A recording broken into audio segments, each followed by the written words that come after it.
season what God is taking this house. What he says, where I'm taking this house, what you're going to have to do is learn how to take the limits off. Take the limits off. Just look at your neighbor on the right or the left and just tell them, take the limits off. Take the limits off. Y'all say it like you mean it. Look at somebody and take the limits off. Take the limits off. All right. I'm going to try it, Pastor. I'm going to try it. I grew up in a small rural town called Rayford, North Carolina. I'm not sure if you're familiar with that town. We had 4 elementary schools. When I was coming up, we had 4 elementary schools, 2 middle schools, and 1 high school. And we all filtered into the high school. I was a pretty much good student. I was, when I was there, I was pretty good. I would often, Elder Derek, I would often get suspended. It wasn't for fighting. It wasn't for fighting. It was for tardiness. I was late. And I was late for some girl. Some girl, excuse me, white baby. She know my bad. But it was middle school. I would get suspended for tardiness. And until one day I told my principal, Mr. Burgess, was his name, I said to him, it don't make sense for you to suspend me. He said, why, Keith? I said, because I'm late to class because I don't want to go.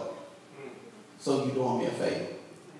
Now what he didn't know is that my daddy had just told me if I got suspended again, that he was going to touch me in some way. And so I had to talk my way out of it. That's right.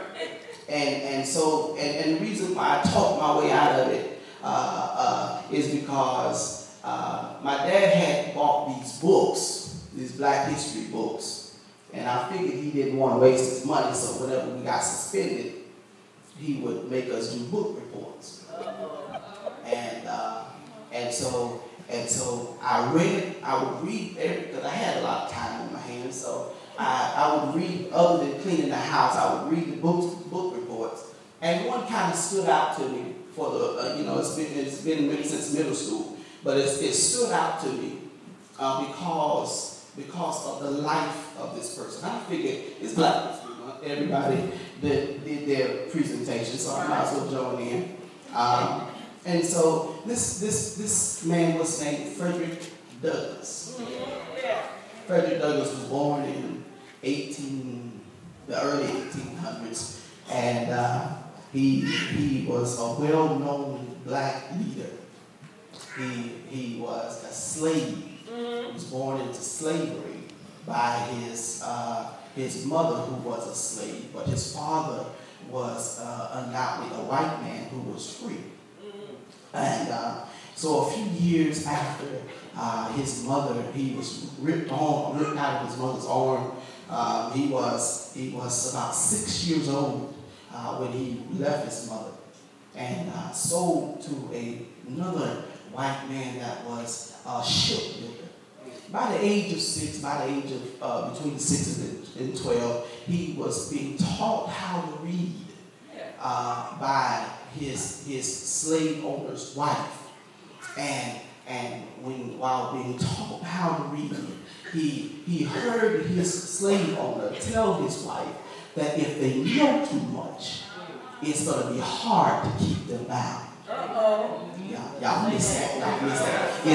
If you know too much, the more you know, it's hard for you to stay back. I feel something right here. And so he took that knowledge and started on his quest to be free. After many failed attempts, by the age of 21, he became a runaway slave. And at the request of one of his counterparts, he's